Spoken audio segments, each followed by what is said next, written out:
الحمد لله رب العالمين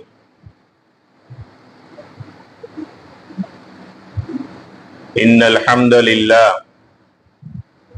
نحمده ونستعينه ونستغفره ونعوذ بالله من شرور أنفسنا ومن سيئات أعمالنا من يهده الله فلا مضل له ومن يضلله فلا هادي له أشهد أن لا إله إلا الله وحده لا شريك له وأشهد أن محمدا عبده ورسوله اللهم صل على محمد وعلى آل محمد وبارك وسلم عليه أما بعد فقد قال الله تعالى في كلامه الكريم أعوذ بالله من الشيطان الرجيم بسم الله الرحمن الرحيم إن الذين آمنوا وعملوا الصالحات كانت لهم جنات الفردوس نزلا خالدين فيها لا يبغون عنها حولا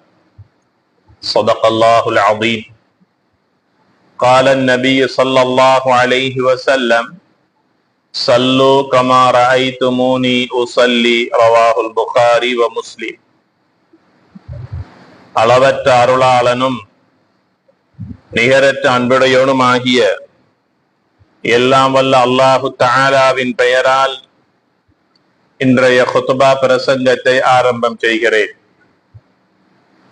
எல்லா புகழும் புகழ்ச்சியும் உலகத்தை படைத்து பரிபாலித்துக் கொண்டிருக்கக்கூடிய அல்லாஹு தஆலா ஒருவனுக்கே உரித்தானது. அல்ஹம்துலில்லாஹ். ஸலவாத்தும் சலாமும் எம் உயிரிலும் மேலான அன்னலம் கண்மணி நாயகம் ஸல்லல்லாஹு அலைஹி வஸல்லம் அவர்கள் மீதும் அவர்களுடைய வாழ்வை முழுமையாக பின்பற்றி நடந்த உத்தம சஹாபாக்கள், தாபிஈன்கள், தபஉ தாபிஈன்கள், முத்தகீன்கள், நல்லோர்கள் நம் அத்தனை பேரின் மீதும் எல்லாம் வல்ல அல்லாஹு தஆலாவின் சாந்தியும் சமாதானமும் மக்ஃபிரத்தும் உண்டாவதாக வேண்டியதன் பின்னால் புனிதமான ஜும்ஆவுடைய கடமையை நிறைவேற்றுவதற்காக அல்லாஹு தஆலாவின் மாளிகையில வீற்றிருக்கும் அல்லாஹின் நல்லடியார்களே, தக்வாதாரிகளே, அல்லாஹு தஆலா எந்த நலவான கருமங்களை எடுத்து நடக்குமாறு நமக்கெல்லாம் ஏவிருக்கின்றானோ அவனுடைய ஏவல்களை நமது வாழ்க்கையில் எடுத்து நடந்து கொள்ளுமாறும், எந்த விடயங்களிலிருந்து முழுமையாக நமது ஆன்மாவை பாதுகாத்துக் கொள்ளுமாறு அல்லாஹு தஆலா எம்மை பார்த்து தடை உத்தரவு பிறப்பித்திருக்கிறானோ அவ்வாறான தீய விடயங்களிலிருந்து முழுமையாக நமது ஆன்மாவை பாதுகாத்துக் கொள்ளுமாறு முதலாவதாகி வடியினுக்கும் அப்பால் உங்களுக்கும் வசியத்தன்னும் நல்லுபதேசம் செய்து கொள்ளுகின்றேன். எல்லாம் வல்ல அல்லாஹ் நம் அனைவர்களுடைய பாவங்களை மன்னித்தருள்வானாக, என் பெற்றோர்களுடைய பாவங்களை மன்னித்தருள்வானாக. இந்த இடத்தில் எங்களை எல்லாம் ஒன்று சேர்த்ததை போன்று நாளை சொர்க்கத்திலும் நம்மையும் நம்மை சார்ந்தவர்களையும் ஒன்று சேர்த்தருள்வானாக. கண்ணியத்திற்கும் மதிப்பிற்கும் உரிய அல்லாஹுடைய நல்லடியார்களே, ஒரு புதிய ஹிஜ்ரி ஆண்டு மலர்ந்து இன்று பிற 22ஆம் நாளிலே நாம் இருந்து கொண்டிருக்கின்றோம். மாதங்களின் முதல் மாதம் கண்ணியமான முஹர்ரமுடைய மாதத்தையும் அல்லாஹு தஆலா நமக்கு தந்திருக்கிறான். அல்லாஹு தஆலா இவ்வுலகில் படைத்த படைப்பினங்களில் எங்களை போன்ற ஒரு சிறந்த படைப்பு இல்லை என்று அல்லாஹ் சொல்லுகின்றான். ஒரு சிறந்த படைப்பாக இந்த மனிதனை நான் படைத்திருக்கிறேன் என்று அல்லாஹ் சொல்லுகின்றான். எங்களிடத்திலே அல்லாஹு தஆலா எதிர்பார்ப்பதெல்லாம் நன்றியுள்ள அடியானாக நீ வாழ வேண்டும், நான் கடமையாக்கிய கடமைகளை சரியாக முறையாக எனக்காக நேரம் ஒதுக்கி கவனம் எடுத்து நிறைவேற்ற வேண்டும் என்று அல்லாஹு தஆலா எங்களிடத்திலே எதிர்பார்க்கின்றான். இன்னல்லதீன ஆமனு வஅமிலுஸ் ஸாலிஹாத், யார் ஒருவர் அல்லாஹ்வை ஈமான் கொண்டு சாலிஹான அமல்கள் செய்கிறார்களோ கானத் லஹும் ஜன்னாத்துல் ஃபிர்தௌஸி நுஸுலா, ஃபிர்தௌஸ் என்கின்ற சுவர்க்கத்தை அல்லாஹு தஆலா அவர்களுக்கு கூலியாக கொடுப்பான் என்று அல்லாஹ் சொல்லுகின்றான். இது சூரா கஹ்ஃபினுடைய இறுதி வசனமாக இடம்பெற்றிருக்கக்கூடிய ஒரு அருமையான ஒரு ஆயா. யார் ஒருவர் வெள்ளிக்கிழமை நாளில் சூரா கஹ்ஃபை ஓதிக் கொள்கிறாரோ அடுத்த வெள்ளி வரைக்கும் அவருடைய பாவங்கள் மன்னிக்கப்படும் என்று சொன்னார்கள் நபிகள் நாயகம் ஸல்லல்லாஹு அலைஹி வஸல்லம் அவர்கள். என்னுடைய உள்ளத்தில் ஈமான் இருக்கிறது என்பதற்கு என்ன அடையாளம்? ஒரு நாள் பொழுது நபிகள் நாயகம் ஸல்லல்லாஹு அலைஹி வஸல்லம் அவர்கள் தன் தோழர் அபூ ஹாரிஸா ரலியல்லாஹு தஆலா அன்ஹு அவர்களை மஸ்ஜிதிலே பார்க்கிறார்கள். தன் தோழரிடத்தில் ஒரு கேள்வியை கேட்டார்கள். கைஃப அஸ்பஹ்தல் யௌம் யா அபா ஹாரிஸா, அபூ ஹாரிஸாவை இன்று காலையிலே எவ்வாறு கண் விழித்தீர்கள் என்று கேட்டார்கள். அஸ்பஹ்து முஃமினன் ஹக்கன் யா ரசூலல்லாஹ், நபியே நாயகமே ஒரு உண்மையான முஃமினா இன்று காலையிலே நான் கண் விழித்தேன் என்று சொன்னார்கள் அபூ ஹாரிஸா ரலியல்லாஹு தஆலா அன்ஹு அவர்கள். இரண்டாவது நபிகளார் அவர்கள் ஒரு கேள்வியை கேட்டார்கள். உங்களுடைய ஈமானிய தராதரம் எப்படி இருக்கிறது என்று கேட்டார்கள். என்னிடத்தில் ஈமான் இருக்கிறதா என்றால் நான் எதை காட்டி உங்களுக்கு நான் காட்டி நிரூபிக்க போகிறேன்? எவ்வளவு காட்டப் போகிறேன்? எத்தனை எண்ணி எண்ணி என்னிடத்தில் ஈமான் இருக்கிறது என்றால் காட்ட முடியுமா? முடியாது.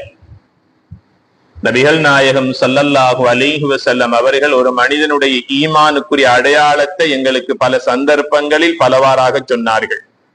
விருந்தாளியை யார் ஒருவர் முகம் சுளிக்காமல் சிரித்த முகத்தோடு வரவேற்று விருந்தாளியை உபசரிக்கிறாரோ அவரிடத்தில் ஈமான் இருக்கிறது என்பதற்கு அடையாளம் என்று சொன்னார்கள். பேசினால் நல்லதை பேசுகிறான், பேசுவதற்கு வார்த்தை இல்லை என்றால் மௌனமாக இருக்கிறான், அவனிடத்தில் ஈமான் இருக்கிறது என்பதற்கு அடையாளம் என்று சொன்னார்கள். அண்டை அயல் வீட்டுக்காரர்களுக்கு தன்னுடைய சொல் செயல் நடத்தையினால் அநியாயம் செய்யாமல் வாழ்கிறானே, இவனிடத்தில் ஈமான் இருக்கிறது என்று சொன்னார்கள். உயிரினங்களுக்கு அநியாயம் செய்யாமல் படைப்பினங்களோடு இரக்கமாக நடந்து கொள்கிறார்களே, இவனிடத்தில் ஈமான் இருக்கிறது என்று சொன்னார்கள். யார் ஒருவரை அதிகமாக பள்ளியிலே வந்து காணுகிற போது, பள்ளியிலே யார் ஒருவரை அடிக்கடி காணுகிறீர்களோ அவருடைய கல்விலும் ஈமான் இருக்கிறது என்று சொன்னார்கள். இப்படி பல சந்தர்ப்பங்களில் பல அடையாளங்களை சொல்லி இருக்கிறார்கள். இவ்வளவு அடையாளங்களில் நான் எந்த அடையாளத்தை பெற்றிருக்கிறேன் என்பதை இந்த நேரத்தில் நாம் சிந்தித்து பார்க்க வேண்டும். அபூ ஹாரிஸா ரலியல்லாஹு தஆலா அன்ஹு அவர்களிடத்திலே கேட்கிறார்கள், உங்களுடைய ஈமானை பற்றி சொல்லுங்கள் என்று கேட்ட போது அபூ ஹாரிஸா ரலியல்லாஹு தஆலா அன்ஹு அவர்கள் சொல்லுகிறார்கள், நபியே நாயகமே, தொழுகைக்காக நான் தக்பீர் கட்டினால் அர்ஷுடைய ரஹ்மானுக்கு முன்னால் நான் நிற்பதை போன்று உணர்கிறேன் என்று சொன்னார். என்னுடைய கண்களால் என் இறைவனை பார்க்காவிட்டாலும் என்னை படைத்த ரப் என்னை பார்த்து கொண்டிருக்கிறார் என்ற சிந்தனையோடு நான் தொழுகையிலே தக்பீர் கட்டுகிறேன் என்று சொன்னார். என் வாழ்க்கையில் தொழுகிற கடைசி தொழுகை இதுதான் என்ற சிந்தனையோடு நான் தொழுகையிலே நிற்கிறேன் என்று சொன்னார். கண்ணியத்திற்குரிய அல்லாஹ்வுடைய நல்லடியார்களே, நபிகளார் ஸல்லல்லாஹு அலைஹி வஸல்லம் சொன்னார்கள், உங்களுடைய ஈமானை பற்றி எனக்கு என்ன தெரியாதா? உங்களுடைய வாயிலிருந்து இப்படியான ஒரு விடையை, நல்லது ஒரு திருப்தியான ஒரு பதிலை நான் எதிர்பார்த்தேன், அது சரியாக இருந்தது, இது ஒரு முஃமினுக்குரிய அடையாளம் என்று சொன்னார்கள் நபிகள் நாயகம் ஸல்லல்லாஹு அலைஹி வஸல்லம் அவர்கள். 60 வருடங்களாக தொழுது கொண்டிருக்கிறோம். எங்களுடைய ஈமானிய நிலை என்ன என்பதை சிந்தித்து பார்க்க வேண்டும். 70 வருடங்களாக நம் மத்தியிலே சில மூத்தோர்கள் பெரியோர்கள் தொழுது கொண்டு அல்லாஹ்வை சுஜூது செய்து கொண்டிருக்கிறார்கள்.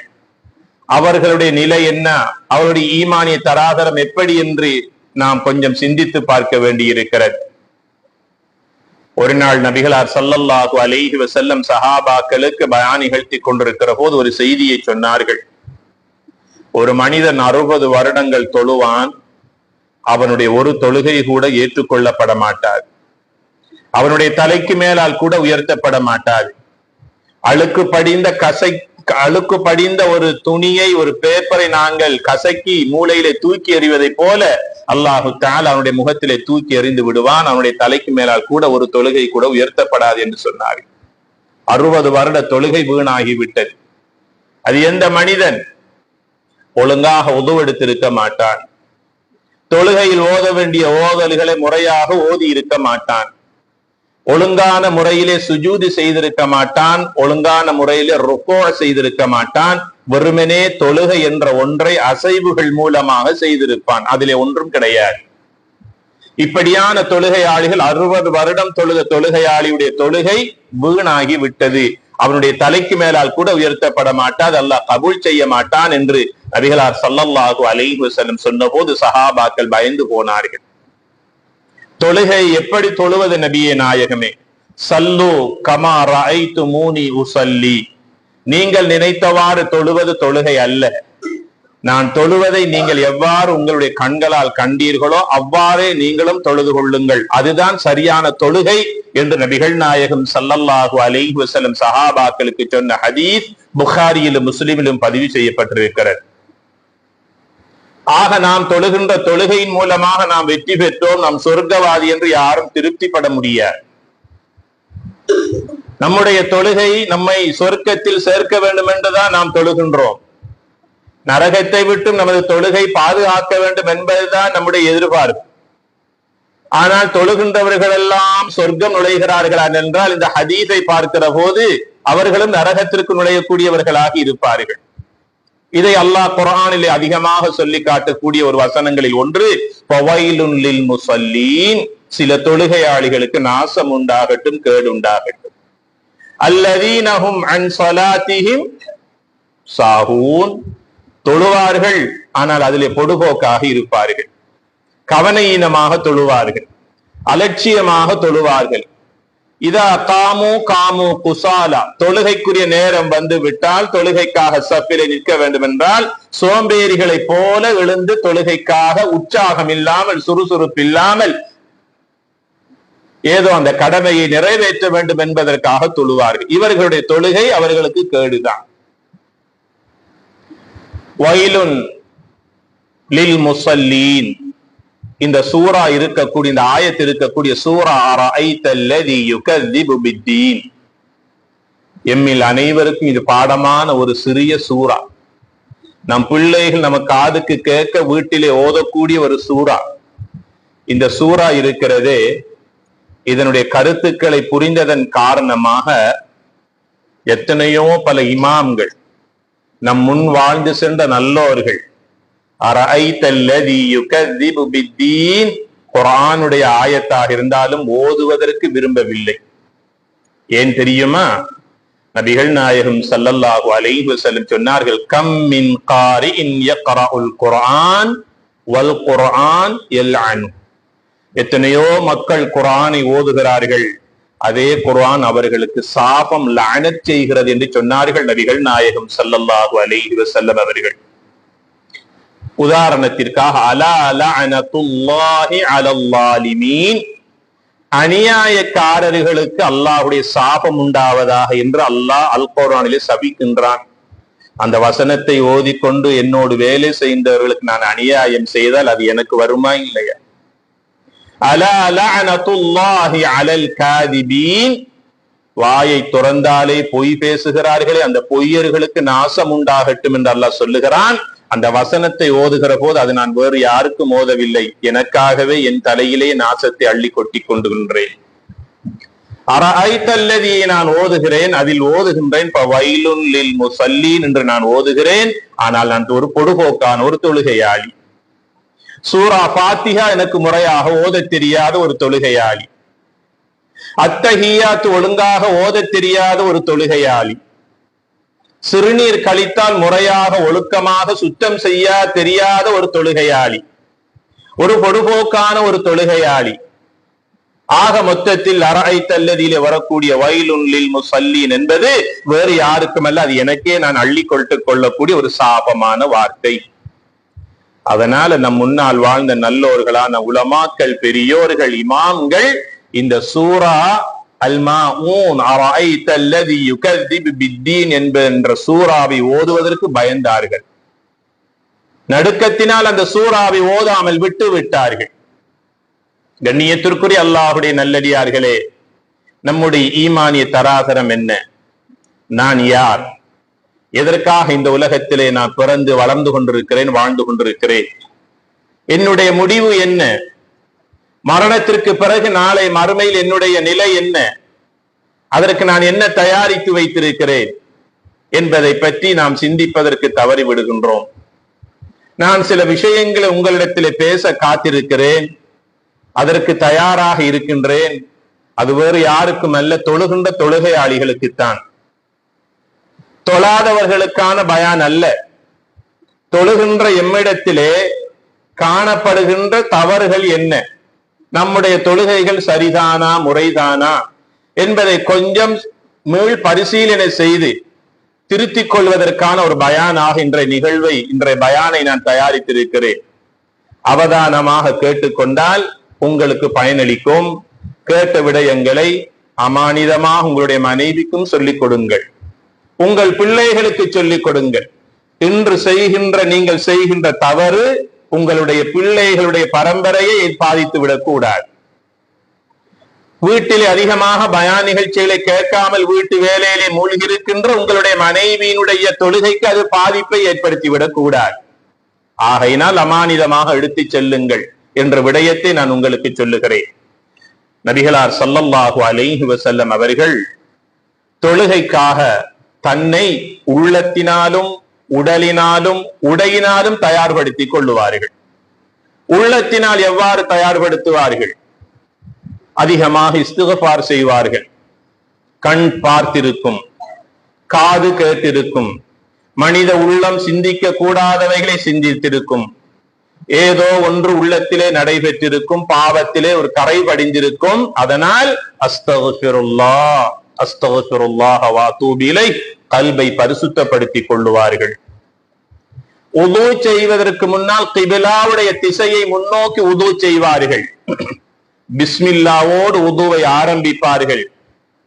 ஒவ்வொரு உறுப்பையும் 3 தடவைகள் கழுவி கொள்ளுவார்கள். 4வது தடவை கழுவது இஸ்ராப், மக்ரூஹ், வெறுக்கப்பட்ட ஒரு செயலாகும். ஒவ்வொரு உறுப்பையும் வலது பக்கமாக கழுவுவதிலே அவர்கள் ஆசைப்படுவார்கள். 3 தடவைகளுக்கு மேலால் கழுவுவதை வெறுத்தார்கள்.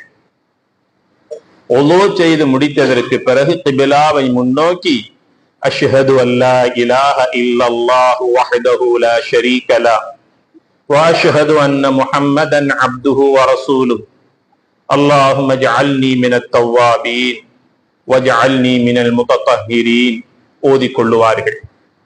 ஒரு நாள் பொழுது இப்னு உமர் ரலியல்லாஹு தஆலா அன்ஹு அவர்கள் மஸ்ஜிது நபவியின் முற்றத்திலே நடந்து சென்று கொண்டிருக்கிற போது மதீனத்துடைய மண்ணிலே சில அப்துல்லாக்கள் வாழ்ந்தார்கள்.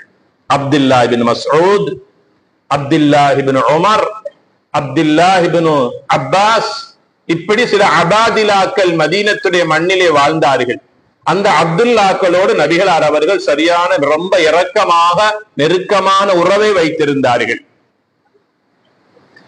அப்துல்லா இப்னு உமர் ரலியல்லாஹு அன்ஹு அவர்களை பார்த்து சொன்னார்கள், சுவனத்தினுடைய 8 கதவுகளும் உங்களுக்கு திறக்கப்பட வேண்டும் என்ற ஆசை உங்களுடைய கல்வில இருக்கின்றது என்றால் உது செய்ததற்கு பிறகு ஷஹாதா கலிமாவை ஓதிக் கொள்ளுங்கள் என்று சொன்னார்கள். அஷ்ஹது அல்லா இலாஹ இல்லல்லாஹு வஹ்தஹு லா ஷரீக லஹ் வ அஷ்ஹது அன்ன முஹம்மதன் அப்துஹு வ ரசூலுஹு ரவாஹு முஸ்லிம். 2ஆம் கலிமா ஷஹாதாவை உதுவுக்கு பிறகு ஓதிக்கொண்டால் சுவனத்தின் 8 கதவுகளும் அவருக்காக திறக்கப்படும். அவர் விரும்பின வாசலினூடாக உள்ளே நுழையலாம் என்று சொன்னார்கள் நபிகளார் ஸல்லல்லாஹு அலைஹி வஸல்லம் அவர்கள். இப்படி எங்களுடைய உது இருக்கிறதா? முகத்தை கழுவுகிற போது கண்களால் செய்த பாவங்கள், அந்த நீர் சொட்டி எவ்வாறு சொட்டி சொட்டாக கரைந்து ஓடுகிறதோ கண்களால் செய்த பாவங்கள் அனைத்தும் மன்னிக்கப்படும் என்று சொன்னார்கள். ஒவ்வொரு உறுப்பை கழுவுகிற போது அவைகள் மூலமாக செய்த பாவங்கள் கரைந்தோடுகின்றன என்று சொன்னார்கள். உது எடுத்ததற்கு பிறகு, துஆவை ஓதியதற்கு பிறகு நபிகளார் ஸல்லல்லாஹு அலைஹி வஸல்லம் அவர்கள் தொழுகைக்காகவே பிரத்யேகமான ஆடைகளை வைத்திருந்தார்கள். ஒரே ஆடையோடு மார்க்கெட் செல்ல மாட்டார்கள். ஒரே ஆடையோடு மனைவிமார்களுடைய வீடுகளுக்கு சென்று அதே ஆடையோடு தொழுகைக்கு வர மாட்டார்கள். எங்கெங்கெல்லாம் பல பேரை சந்திப்பார்கள். அவர்கள் உள்நாட்டுக்காரர்களாக இருக்கலாம், வெளிநாட்டுக்காரர்களாக இருக்கலாம், முஸ்லிம்களாக இருக்கலாம், சகோதர மதத்தை சார்ந்தவர்களாக இருக்கலாம். தகுதிக்கு ஏற்றாற் போல ஆடை அணிந்து அவர்களை முகம் கொடுக்கக்கூடியவர்களாக நபிகளார் ஸல்லல்லாஹு அலைஹி வஸல்லம் அவர்கள் வாழ்ந்திருக்கிறார்கள். ஏழைதான், வாழ்வெல்லாம் எளிமைதான், வறுமையில் தான் அவருடைய வயிறும் வாயும் ஒட்டி போய் காய்ந்து போய் இருந்தது. ஆனால் சமூக அந்தஸ்தோடு அவர்கள் வாழ்ந்து கொண்டிருந்தார்கள். சமூக அந்தஸ்தை பேணினார்கள். யாரோடு எப்படி என் நிலையில் யாரை முகம் கொடுக்க வேண்டும் என்ற அந்த தைரியத்தில் தன்னுடைய உள்ளத்தையும் தன்னுடைய உடலையும் தயார்படுத்தி வைத்திருந்தார்கள். நபிகளாருடைய உடையை பார்க்கிற போது அப்போதுதான் முதலாக கண்டவர்கள் பார்த்தவர்கள் யோசிப்பார்களாம், நபிகளார் அவர்கள் அந்த அளவுக்கு பெரும் வசதியோடும் வாய்ப்போடும் வாழக்கூடிய ஒரு செல்வந்தராக இருக்கிறார். அவரிடத்திலே வீசுகின்ற நறுமணத்தை சுவாசிக்கின்ற போது இதைவிட பெரும் கஸ்தூரி வாடையுள்ள நறுமணம் இல்லை என்று யோசிக்கிற அளவுக்கு நல்ல நறுமணங்கள் அத்தர்களை பூசிக்கொள்ளுவார்கள். கண்ணியத்திற்குரிய அல்லாஹுடைய நல்லடியார்களே, உது எடுத்ததற்கு பிறகு தொழுகைக்காகவே பிரத்யேகமான நல்ல ஆடைகளை அணிந்து முடித்ததற்கு பிறகு வீட்டிலிருந்து வெளியே வருகிற போது பள்ளி படியை மிதிக்கின்ற வரைக்கும் ஒரு துஆவை ஓதிக்கொண்டு வருவார்கள். அல்லாஹும்ம ஜஅல் ஃபீ கல்பி நூரா வஃபீ லிசானி நூரா வஃபீ ஸம்இ நூரா வஃபீ பஸரி நூரா வமின் அமாமி நூரா வமின் خلفி நூரா வஅன் யமீனி நூரா وعن شمال نورا ومن فوق نورا ومن تحت نورا اللهم زدني نورا اللهم اعطني نورا رواه البخاري ومسلم. இந்த துஆவை சொல்லுகிற போது பல பேருக்கு சிந்தனை யோசனை,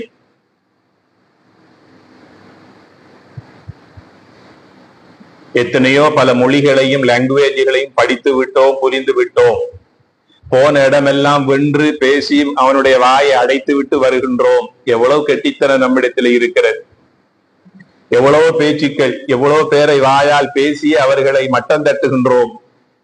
ஆனால் இந்த சபையில இருக்கக்கூடியவர்கள் எத்தனை பேருக்கு நான் ஏற்கனவே சொன்ன 2ஆம் கலிமா ஷஹாதா பாடம் என்பதை சுய பரிசோதனை செய்து பாருங்கள். கண்ணியத்திற்குரியவர்களே, ஒரு கேவலமான ஒரு நிலையிலே என் சமூகத்தில் உள்ளவர் பல பேர் வாழ்ந்து கொண்டிருக்கிறார்கள் என்பது ஒரு கசப்பான உண்மை. 60 வருடங்களாக தொழுகின்றவருடைய அத்தஹியாத்தை கேட்டால் முழுமையாக ஓத தெரியாத ஒரு நிலை எங்களுடைய சமூக நிலை.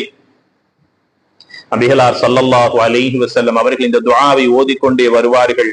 அதனுடைய சுருக்கமான கருத்து, இறைவா, என்னுடைய வாழ்க்கையில் என்னுடைய வலப்பக்கம், இடப்பக்கம், என் முன்பக்கம், பின்பக்கம், தலைக்கு மேலால் காலுக்கு கீழால் என் உள்ளத்தையும் என் வாழ்க்கையால பிரகாசம் உள்ளதாக்கி தருவாயா. நூறா, பிரகாசம், ஒளிமயமான வாழ்வு, பிரகாசமான வாழ்க்கை.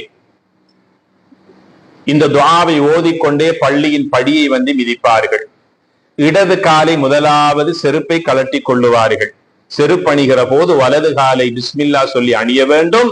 கலட்டுகிற போது ஷூவோ சொக்ஸோ செருப்போ இடது காலை கலட்ட வேண்டும். கலட்டுகிற போது பிஸ்மில்லா. பள்ளிக்குள்ளே கால் வைப்பார்கள். அல்லாஹும்ம ஃப்தஹ்லி அப்வாப ரஹ்மதிக், யா அல்லாஹ், உன்னுடைய ரஹ்மத்துடைய கதவுகள் அனைத்தையும் எனக்கு திறந்து விடியா அல்லாஹ். ரஹ்மத் எதிலே இருக்கிறது? எம்முடைய உழைப்பிலே இருக்கிறது, எமது வருமானத்திலே இருக்கிறது, எம்முடைய பிள்ளைகளுடைய வாழ்க்கையில் இருக்கிறது, நாம் வாழும் வீட்டிலே ரஹ்மத் இருக்கிறது, நாம் பிரயாணம் செய்யும் வாகனத்திலே அல்லாஹ்வுடைய ரஹ்மத் இருக்கிறது. போதும் என்ற மனம், கொஞ்சமாக வருமானம் வந்தாலும் போதுமான வாழ்க்கை, அல்லாஹ்வுடைய ரஹ்மத். நபிகளார் ஸல்லல்லாஹு அலைஹி வஸல்லம் சொன்னார்கள், நாளை மறுமை நாளில் என்னுடைய ரஹ்மத்து யாருக்கு கிடைக்கிறதோ அவர்கள் மாத்திரமே சொர்க்கம் நுழைவார்கள் என்று சொன்னார்கள். நபியே நாயகமே, உங்களுடைய நிலை, எனக்கும் அல்லாஹ்வுடைய ரஹ்மத்து தான் தேவை என்று சொன்னார்கள். என் உம்மத்தில் இருக்கக்கூடிய யாரும் அல்லாஹ்வுடைய ரஹ்மத்தை விட்டும் தூரமாகிவிடக் கூடாது என்பதற்காக இந்த துஆவை எங்கள் மீது சுன்னாவாக எங்களுக்கு சொல்லி தந்தார்கள். பள்ளிக்குள் நுழைகிற போது அல்லாஹும்ம ஃப்தஹ்லி அப்வாப ரஹ்மத், அன்றைய நாளிலே நீங்க வீட்டுக்கு திரும்பி செல்லுகிற போது நஷ்டமடைந்தவர்களாக, கவலையோடு, துக்கத்தோடு, இன்றைய நாள் ஒன்றும் கிடைக்கவில்லையே என்ற நிலை உங்களுக்கு வராது. வறுமை வராது, வறட்சி வராது, உங்களுக்கு எந்த பஞ்சமும் உங்களை முகம் கொடுத்து கூட பார்க்க மாட்டார். ஏனென்றால் அல்லாஹ்வுடைய படியில் வைத்து, அல்லாஹ்வுடைய வீட்டு வாசலில் வைத்து ஒருவரிடத்திலே, ஒரு மனிதனிடத்திலே எவ்வளவுதான் உதவி கேட்டாலும் அவன் சில இடங்களில், கண்ட இடங்களில் தராவிட்டால், அவன் வீட்டு வாசலுக்கு போய் உதவி கேட்டால் அவன் தருவானா இல்லையா? அல்லாஹ்வுடைய வீட்டின் வாசப்படியில வைத்து அல்லாஹ்வுடைய ரஹ்மத்தை நாம் கேட்கிறோம். அல்லாஹும்ம ஃப்தஹ்லி, பள்ளிக்குள்ள போய்ட்டும் அல்ல, பள்ளியின் வாசப்படியில் வைத்து அல்லாஹுடைய மாளிகை அல்லாஹுடைய வீட்டு வாசலில் வைத்து அல்லாஹும்ம ஃப்தஹ்லி அப்வாப ரஹ்மத்திக, இறைவா நான் உனக்காகவே வந்திருக்கிறேன், உன் வீட்டுக்காகவே வந்திருக்கிறேன், உன் கடமை நிறைவேற்றுவதற்காகவே வந்திருக்கிறேன், எனக்காக உன்னுடைய பரக்கத்துடைய ரஹ்மத்துடைய கதவை திறப்பாயா? எனக்கு திறக்காமல் வேறு யாருக்கு அல்லாஹ்வுடைய ரஹ்மத்தை அல்லாஹ் கொட்டி கொடுக்க போகிறான்? அல்லாஹ் யாருக்கு அதை திறக்க காத்திருக்கிறான்? அவனுக்காக சுஜூது செய்து, அவனுக்காக ருக்கூ செய்து, அவனுடைய கலாமை ஓதுகின்ற எனக்கு அல்லாஹ் திறக்காமல் வேறு யாருக்கு அல்லாஹ் திறக்க பார்த்து கொண்டிருக்கிறான்? கண்ணியத்திற்குரிய அல்லாஹுடைய நல்லடியார்களே, நபிகளார் ஸல்லல்லாஹு அலைஹி வஸல்லம் இந்த துஆவை ஓதிக்கொண்டு வலது காலை உள்ளே வைத்து மஸ்ஜிதுக்குள்ளே செல்லுவார்கள். தொழுகை அல்லாத நேரமாக இருந்தால் பள்ளிக்குரிய 2 ரக்காத் காணிக்கையை தொழுவார்கள். தொழுமாறு எங்களுக்கு ஏவினார்கள். இமாமத்தினுடைய முசல்லாவுக்கு செல்வதற்கு முன்னால் இமாமுடைய வலது பக்கமாக உட்கார்ந்து கொள்ளுவார்கள். சஹாபாக்களை பார்த்து சொன்னார்கள், சஃப்புகளிலேயே ஆண்களுடைய சிறப்பான சஃப் முதல் சஃப் ஆகும் என்று சொன்னார்கள். பெண்களுக்கு சஃப்புகளிலேயே சிறந்த சஃப் பின்னால் இருக்கக்கூடிய சஃப் என்று சொல்லிவிட்டு சொன்னார்கள், இன்னல்லாஹ வ மலாயிகத்தஹு யுஸல்லூன அலா மயாமினிஸ் ஸுஃபூஃப், இமாமினுடைய வலப்பக்கமாக இருக்கக்கூடியவர்களுக்கு அல்லாஹும் அவருடைய மலக்குகளும் ரஹ்மத் செய்வார்களாக என்று துஆ செய்தார்கள். பள்ளிக்குள்ளே வருகிற போது முதல் சப்புக்காக நாங்கள் இடம் பிடிக்க வேண்டும். சொர்க்கத்தில் முதல் இடத்தை அல்லாஹு தஆலா தருவதற்கு போதுமானவன். சூரா வாக்கியாவில் அல்லாஹ் சொல்லுகின்றான், அஸ்ஹாபுல் யமீன், அல்லாஹுடைய வலப்பக்கமாக நிற்கக்கூடிய சுவர்க்கவாதிகள் சீதேவிகள் என்று அல்லாஹ் வர்ணித்து சிறப்பித்து சொல்லுகிறான். மஸ்ஜிதுக்கு அல்லாஹ்வுடைய மாளிகைக்கு வந்தால் இமாமுடைய வலப்பக்கமாக இடம் எடுப்பதற்கு நாங்கள் முயற்சிக்க வேண்டும். அதற்காக இடப்பக்கத்தில் இடம் இருக்குமே இருந்தால் அதை விட்டு விட்டு வலப்பக்கமாக வருவதல்ல. தொழுகையாளிகளிடத்திலே காணப்பட வேண்டிய சிறந்த பண்புகளை நான் உங்களுக்கு அடையாளப்படுத்தி கொண்டிருக்கிறேன். நபிகளார் ஸல்லல்லாஹு அலைஹி வஸல்லம் அவர்கள் தொழுகையை முடித்ததற்கு பிறகு முஸல்லாவிலிருந்து உடனே எழும்ப மாட்டார்கள். உடனே எழும்பக்கூடிய 3 நன்மைகளை இழந்து விடுகிறான் என்று சொன்னார்கள். முதலாவது, மலக்குமார்களுடைய 2 துஆ அவனுக்கு கிடைப்பதில்லை. நபிகளார் ஸல்லல்லாஹு அலைஹி வஸல்லம் சொன்னார்கள், தொழுத இடத்தில் உட்கார்ந்து யார் ஒருவர் கொஞ்ச நேரம் தாமதித்து தஸ்பீஹ், ஜிக்ர், துஆ, ஸலவாத்தில் ஈடுபட்டு உதுவுடன் அதிலே இருந்து கொண்டிருக்கிறாரோ, மலக்குகள் அவருக்காக 2 துஆக்கள், அல்லாஹும்ம இக்ஃபிர் லஹு, யா அல்லாஹ் இவருடைய பாவங்களை மன்னிப்பாயாக, அல்லாஹும்ம ரஹம்ஹு, யா அல்லாஹ் இவருக்கு ரஹ்மத் செய்வாயாக. இந்த துஆவை மலக்குகள் தொழுத மனிதர் அந்த இடத்தில் உட்கார்ந்திருக்கும் வரைக்கும் கேட்டுக்கொண்டே இருப்பார்கள். ஆக யார் ஒருவர் சலாம் கொடுத்ததோடு எழுந்து ஓடுகிறார்களோ இந்த 2 துஆவையும் அவர் தவற விட்டு விட்டார். 3வது அவன் இழக்கக்கூடிய நன்மைகள் என்ன தெரியுமா? நபிகளார் ஸல்லல்லாஹு அலைஹி வஸல்லம் சொன்னார்கள், தொழுகைக்கு பிறகு சுப்ஹானல்லாஹ் 33 தடவைகள், அல்ஹம்துலில்லாஹ் 33 தடவைகள், அல்லாஹு அக்பர் 34 தடவைகள் ஓதிக்கொண்டால் கடல் நுரையை விட அதிகமான பாவங்கள் செய்தாலும் மன்னிக்கப்பட்ட நிலையிலே அவன் அந்த இடத்திலிருந்து எழுந்து செல்கிறான் என்று சொன்னார்கள். 2வது சொன்னார்கள், அவன் துன்யாவிலும் ஆখিরাவிலும் நஷ்டமடைய மாட்டான் என்று சொன்னார்கள் ஸல்லல்லாஹு அலைஹி வஸல்லம் அவர்கள். தொழுதற்கு பிறகு இந்த ஆதாபுகளை, இந்த ஒழுக்கங்களை நம்முடைய வாழ்க்கையில் எடுத்துக்கொள்ள வேண்டும். ஸல்லல்லாஹு அலைஹி வஸல்லம் அவர்களுடைய அழகான ஒரு வாழ்க்கை தான் இவ்வாறாக தொழுகைக்காக தன்னை தயார்படுத்தி கொண்டு தொழுகைக்காக வருவார்கள். கண்ணியத்திற்குரிய அல்லாஹ்வுடைய நல்லடியார்களே, தொழுகையிலே ஏற்படக்கூடிய சில தவறுகள் எங்களுடைய வாழ்க்கையில இருக்கத்தான் செய்கிறது. அது என்ன தெரியுமா? தொழுகின்ற போது இமாமோடு ஜமாஅத்தோடு தொழுகின்ற போது இமாமை முந்திக் கொண்டு ருக்கூஇலிருந்தும் சுஜூதிலிருந்தும் தலையை உயர்த்துவது. இமாம் ருக்கூக்கு செல்வதற்கு முன்னால், சுஜூதுக்கு செல்வதற்கு முன்னால் மௌமூம்கள் முந்திக் கொண்டு செல்லுவது. நபிகளார் ஸல்லல்லாஹு அலைஹி வஸல்லம் சொன்னார்கள், இமாமை முந்திக் கொண்டு யார் ஒருவர் தன் தலையை உயர்த்துகிறாரோ அவருடைய முகத்தை அல்லது அவருடைய தலையை அல்லது அவருடைய உடம்பை அல்லாஹ் கழுதையின் முகமாக, கழுதையின் தலையாக, கழுதையின் உடம்பாக மாற்றி அமைப்பதை அவன் பயப்படக்கூடாதா? ஸல்லல்லாஹு அலைஹி வஸல்லம் கடுமையான தொனியிலே எச்சரிக்கை செய்தார்கள். தனித்து தொழுவதை விட ஜமாஅத்தோடு தொழுகிற போது எல்லா நிலைகளிலும் இமாமை பின்பற்ற வேண்டும். இமாம் எப்போது அல்லாஹு அக்பர் என்று சொல்லுகிறாரோ அந்த சப்தத்தை கேட்டதற்கு பிறகு மௌமூம்கள் செயல்பட வேண்டும். ருக்குவுக்கு செல்ல வேண்டும், சுஜூதுக்கு செல்ல வேண்டும், அதிலிருந்து தலையை உயர்த்த வர வேண்டும். அல்லாஹுடைய தூதர் சொல்லுகிறார்கள், யார் முந்திக்கொண்டு தலையை உயர்த்துகிறார்களோ அவர்களுடைய முகம், அவருடைய தலை, அவருடைய உடல் இப்படியாக மாற்றப்படுவதை அவர்கள் பயந்து கொள்ளட்டும் என்று அல்லாஹுடைய தூதர் ஸல்லல்லாஹு அலைஹி வஸல்லம் எங்களுக்கு எச்சரிக்கை செய்திருக்கிறார்கள். பொறுமையாக தொழுகையிலே நாம் ஈடுபட வேண்டும். நாம் தொழுகின்ற தொழுகையிலே ஃபர்லான ஓதல்களும் உள்ளன, சுன்னத்தான ஓதல்களும் உள்ளன. சுன்னத் ஒன்று விடுபட்டால் தொழுகைக்கு எந்த பாதிப்பும் இல்லை. ஃபர்ல் ஒன்று விடுபட்டால் அவனுடைய தொழுகையை ஏற்றுக்கொள்ளப்பட மாட்டார். ஆக தொழுகையில் ஓத வேண்டிய ஃபர்லான ஓதல்கள் மொத்தம் 5. அதில் முதலாவது ஆரம்ப தக்பீர் அல்லாஹு அக்பர் என்று வாயால் ஒவ்வொருவரும் சொல்ல வேண்டும்.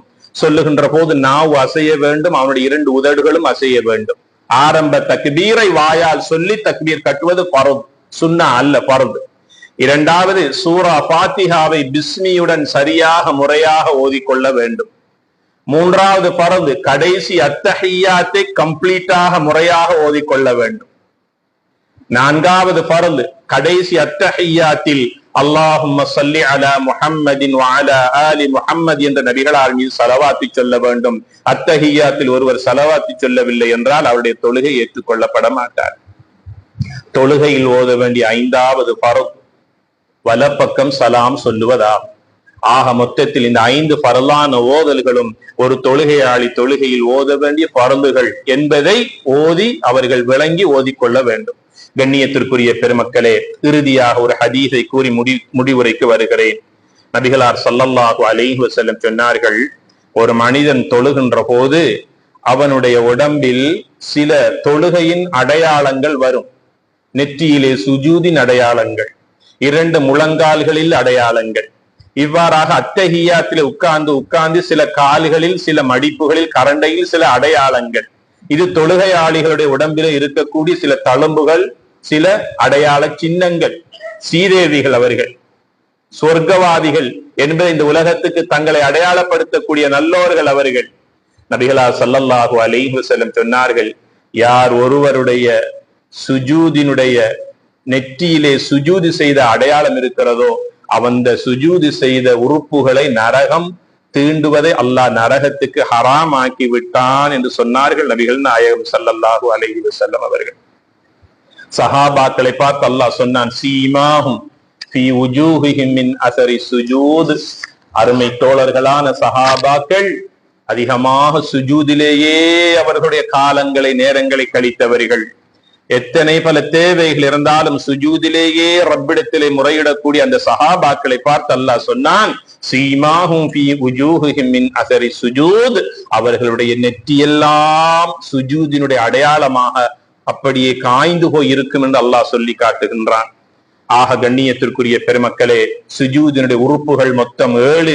நெற்றியும் மூக்கும் நிலத்தில் வைக்கப்பட வேண்டும். யார் ஒருவர் சுஜூது செய்கிற போது மூக்கு நிலத்தில் படவில்லையோ அவருடைய சுஜூது ஏற்றுக்கொள்ளப்படுமா என்றதிலே பல கேள்விகள் உண்டு. நெற்றியை வைக்கிற போது மூக்கும் நிலத்திலே வைக்கப்பட வேண்டும். 2 உள்ளங்கைகள் நேராக இருக்க வேண்டும். 2 முழங்கால்கள், 2 கால் பெரு விரல்கள் நிலத்திலே குற்றி வைக்கப்பட வேண்டும். சுஜூது செய்கிற போது தாமதித்து வந்தால் பாருங்கள், சில மக்கள் சுஜூது செய்வார்கள், அந்த தொழுகையாளிகள் காலை உயர்த்தி கொண்டிருப்பார்கள். இவருடைய தொழுகை ஏற்றுக்கொள்ளப்பட மாட்டார். ஆக பெருமக்களே, கண்ணியத்திற்குரிய சகோதரர்களே, தொழுகையாளிகளுக்காகவே இந்த தவறுகளை நான் உங்களுக்கு சுட்டி காட்டினேன். இவைகள் இனிமேலும் எங்களுடைய வாழ்க்கையில் இடம்பெறக்கூடாது. நடந்தவைகள் கடந்தவைகளாக இருக்கட்டும். எதிர்வருகின்ற காலங்களில் எங்களுடைய தொழுகை உயிரோட்டம் உள்ள தொழுகையாக ஆக்கிக் கொள்ளுவோம். கேட்ட விடயங்களை நாம் மற்றவர்களுக்கு சொல்லி அவர்களுடைய திருத்தத்திற்கு, மாற்றத்திற்கு நாங்கள் ஆளாகி விடுகின்ற போது நிச்சயமாக சத்தியமாக அது எங்களுடைய மறுமைக்கு அது பிரயோஜனம் தரும். எல்லாம் வல்ல ரஹ்மான் நம் அனைவருடைய பாவங்களை மன்னித்தருள்வானாக, என் குற்றம் குறைகளை பொறுத்தருள்வானாக, நோய்களிலும் நம் அனைவர்களை பாதுகாப்பானாக, நோயாளிகளுக்கு உடல் ஆரோக்கியத்தை கொடுத்து மௌத்தானவர்களுடைய கபர்களை சொர்க்கத்தின் பூஞ்சோலி ஆக்கி வைப்பானாக. எங்கள் அனைவர்களையும் கபூல் செய்வாயாக. கடந்த காலங்களை விட எதிர்வருகின்ற காலம் நமக்கும் நம் நாட்டவருக்கும் முழு சர்வதேச முஸ்லிம் சமூகத்தினருக்கும் விமோசனம் உள்ள பிரகாசம் உள்ள காலமாக்கி தருவானாக. திடீர் மௌத்திலிருந்து நம் அனைவர்களையும் யா அல்லாஹ் நீ பாதுகாப்பாயாக. வ ஆகிரு தஅவானா அனில் ஹம்துலில்லாஹி ரப்பில் ஆலமீன். إن الحمد لله نحمده ونستعينه ونستغفره ونعوذ بالله من شرور أنفسنا ومن سيئات أعمالنا من يهده الله فلا مضل له ومن يضلله فلا هادي له أشهد أن لا إله إلا الله وحده لا شريك له وأشهد أن محمدا عبده ورسوله اللهم صل على محمد وعلى آل محمد كما صليت على إبراهيم وعلى آل إبراهيم إنك حميد مجيد اللهم بارك على محمد وعلى آل محمد كما باركت على إبراهيم وعلى آل إبراهيم إنك حميد مجيد فيا عباد الله اتقوا الله فإن التقوى تدخلكم في الجنة وتبعدكم عن النار فإذا قرأت القرآن فاستعذ بالله من الشيطان الرجيم أعوذ بالله من الشيطان الرجيم يا أيها الذين آمنوا اتقوا الله حق تقاته ولا تموتن إلا وأنتم مسلمون وقال الله تعالى أيضا إن الدين عند الله الإسلام بارك الله لنا ولكم بالقرآن العظيم ونفعنا وإياكم بالآيات وذكر الحكيم واستغفروا إنه هو الغفور الرحيم ورب الحليم